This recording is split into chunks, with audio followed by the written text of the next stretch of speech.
বাড়িতেই যদি এত সুন্দর রসালো দোকানের মতো বোঁদে তৈরি করতে পারি, তাহলে আর আশা করি দোকানের বোঁদে আর কিনে খাওয়ার প্রয়োজন হবে না। আজকের রেসিপি বোঁদে। আমি সুপ্রিয়া, এসপি ব্লগে তোমাদেরকে স্বাগত। বোঁদে তৈরি করার জন্য প্রথমে আমি একটি বাটি নিয়ে নিয়েছি আর একটি চালনি নিয়েছি। তার মধ্যে আমি 250 বেসন নিয়ে বেসনটিকে ভালো করে চেলে নেব, যাতে এর মধ্যে কোনো লাম্পস না থাকে। ধীরে ধীরে আমি বেসনটিকে সুন্দরভাবে চেলে নিয়েছি। আমার ভিডিওটি যে যেখান থেকে দেখছো না কেন, তাদের অনুরোধ রইল আমার চ্যানেলটিকে সাবস্ক্রাইব করে দিও আর পাশে থাকা বেল আইকনটিকে প্রেস করো, যাতে নিত্য নতুন ভিডিও ছাড়লে তোমাদের কাছে নোটিফিকেশন খুব শীঘ্রই পৌঁছে যায়। এদিকে আমার বেসনটি সুন্দরভাবে চালা হয়ে গেছে এবং আমি একটি কাপের মধ্যে জল নিয়ে নিয়েছি, ঠান্ডা প্লেন জল নিয়েছি। এটিকে আমি বেসনের মধ্যে দেব আর ধীরে ধীরে বেসনটিকে মাখতে শুরু করব। একেবারে জল দিয়ে দেব না, ধীরে ধীরে জল দেব আর খুব সুন্দর একটা স্মুথ ব্যাটার তৈরি করব। একেবারে জল দিয়ে দিলে এত সুন্দর স্মুথ ব্যাটার তৈরি হবে না।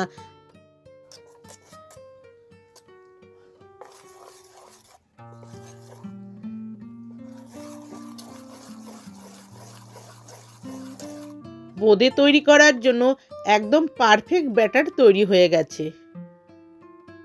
গ্যাসের ওপরে কড়াই বসিয়ে কড়াইয়ের মধ্যে কিছুটা সাদা তেল আমি গরম করছি। এই বোঁদেটি সাদা তেলে হবে, সর্ষের তেলে কিন্তু বোঁদে ভাজা যাবে না, তাহলে সর্ষের তেলের গন্ধ ছাড়বে। আর দেখুন ব্যাটারটি এত সুন্দর হয়েছে, আমি এক ফোঁটা তেলে দিয়ে দেখছি সেটি ওপরে ভেসে এসেছে, তার মানে ব্যাটারটি আমার পারফেক্ট হয়েছে।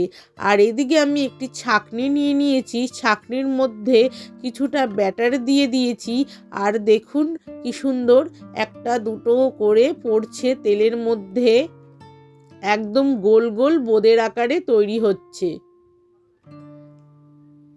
এই ছাঁকনিটিকে হালকা হাতে নাড়াতে পারেন, খুব বেশি জোরে নাড়ানো যাবে না, তাহলে কিন্তু বোঁদেটি গোল গোল হবে না, লম্বা লম্বা হবে।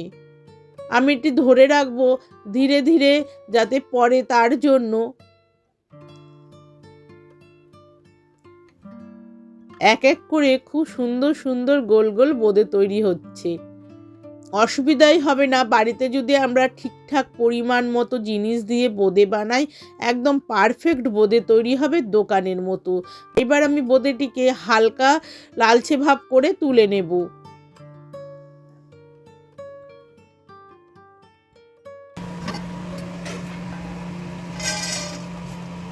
আরও একবার ছাঁচার ওপরে আমি কিছুটা বেসনের ব্যাটার নিয়ে নিলাম। তারপরে দেখো ধীরে ধীরে কি সুন্দর এক এক করে বোঁদের আকারে পড়ছে। তোমাদের বোঝানোর সুবিধার্থে আমি আরেকবার দেখাচ্ছি করে, একদম দোকানের মতো একদম গোল গোল বোঁদে তৈরি হয়ে যাচ্ছে। আর বোঁদেগুলো তেলে পড়ার সাথে সাথে খুব সুন্দর ওপরের দিকে কিন্তু ভেসে উঠছে।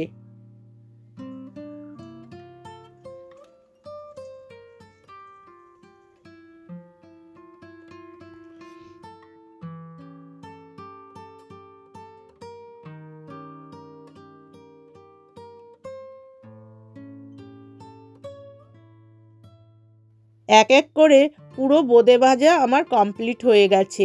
এবার আমি এই বোঁদেগুলোকে চিনির শিরায় ডুবিয়ে দেব। তার জন্য এবার আমি প্রথমে চিনির শিরাটি তৈরি করব। চিনির শিরাটি তৈরি করার জন্য প্রথমে কড়াই নিয়ে নিয়েছি, তার মধ্যে আমি 2 বাটি চিনি নিয়ে নেব।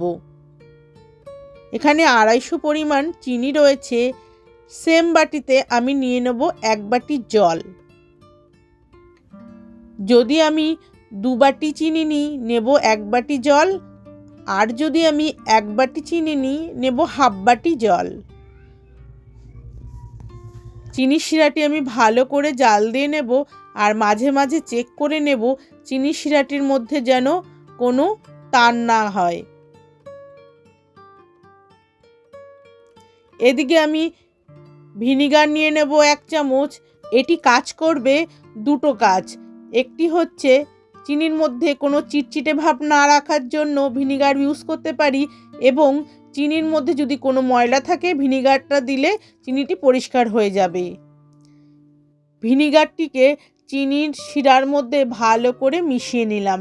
এবার আমি আরেকবার চেক করব যাতে শিরাটির মধ্যে কোনো তার বা সুতো না তৈরি হয়। একদম শিরাটি আমার ঠিকঠাক হয়েছে। এবার আমি ভেজে রাখা বোঁদেগুলোকে চিনির শিরাতে দিয়ে ভালো করে নেড়ে চেড়ে নেব।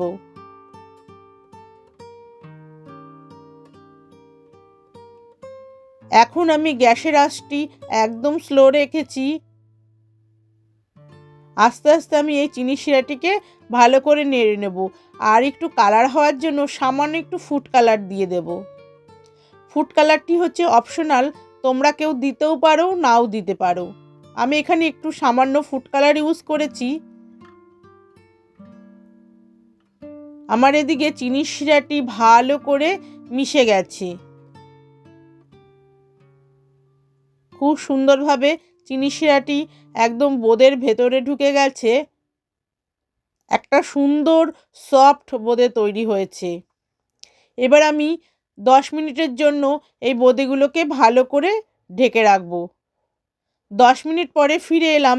এবার তোমাদেরকে আমি দেখাবো বোঁদেগুলো কি সুন্দর সফট এবং রসে ভরপুর হয়েছে। আমরা কিন্তু বাড়িতেই কিছু উপকরণ দিয়ে ঘরে দোকানের মতো একদম বোঁদে তৈরি করে নিতে পারি। তাহলে তোমাদের যদি আমার এই বোঁদের রেসিপিটি ভালো লাগে অবশ্যই তোমরা কিন্তু আমাকে কমেন্ট করে জানাতে পারো। আর এখানে দেখো প্রত্যেকটা বোঁদের মধ্যে কি সুন্দর রস ঢুকেছে। ঘরে যদি এমন সুন্দর বোঁদে তৈরি করা যায় তাহলে সবার মন জয় করা যাবে। তোমরা টিফিনে এবং রাতে কিন্তু রুটির সঙ্গেও এই বোঁদে খেতে পারো। তাছাড়াও ঘরে যারা মিষ্টি খেতে ভালোবাসো একটু বসে বসে সময় মতোও খেতে পারো।